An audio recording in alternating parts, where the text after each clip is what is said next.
so church isn't really my forte. And not for the religion aspect, but for the situations that have occurred whenever I've been there. There was this one time after school where I was playing with Jerome and Rule on the monkey bars. Mind you, this was during the parkour trend that was on YouTube at the time. We'd be doing the most dangerous things that you can do as a 9-year-old on the jungle gym, scaring nearby parents, making them think we're deranged.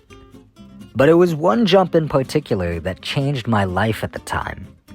There were these monkey bars that had wheels on them that spun, and the goal was to jump from one island that separated the main jungle gym using the spinning wheels to swing onto the regular monkey bars. Sounds safe, right? Well, there I am, scared but confident I can make the jump.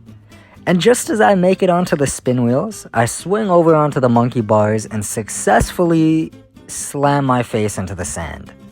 Anyways, so there I am at the hospital, and the doctor tells my mom that I'm going to be fine. It's just a scrape, and it should only take a week to heal.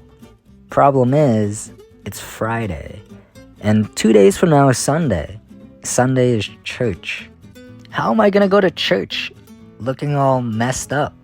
By the way, church is something that I could not skip back then.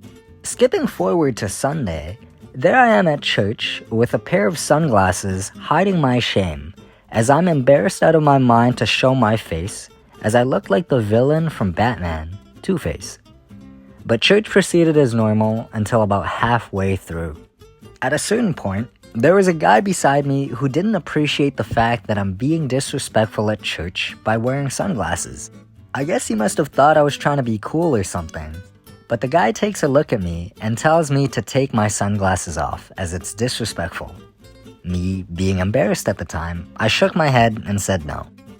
Well, that really pissed him off, and he ends up taking the sunglasses from me.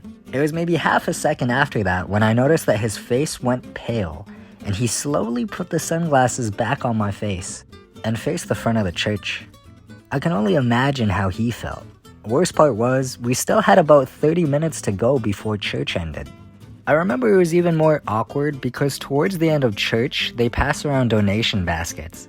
And since I was sitting right beside the guy, when I was handed the donation basket, I turned to him to give him the basket just for him to clearly not want to turn his head and face me.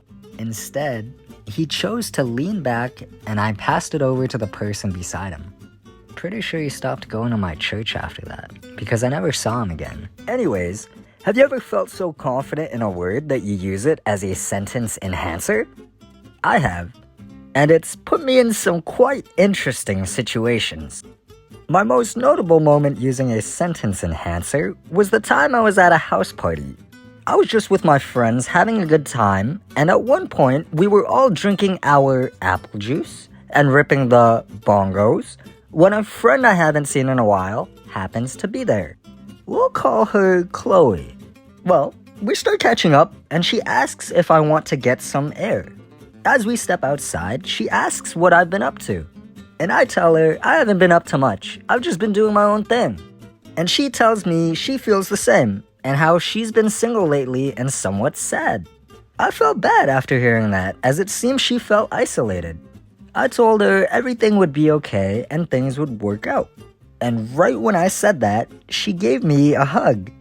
After the hug, she leaned back and we both locked eyes. Then we started to get closer. Knowing this was an intimate moment, I knew I had to do it.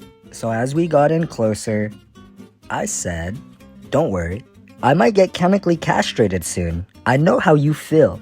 So for context, I thought chemical castration was a way to cure depression. It's not. After telling her that, she went back inside. We don't really talk anymore.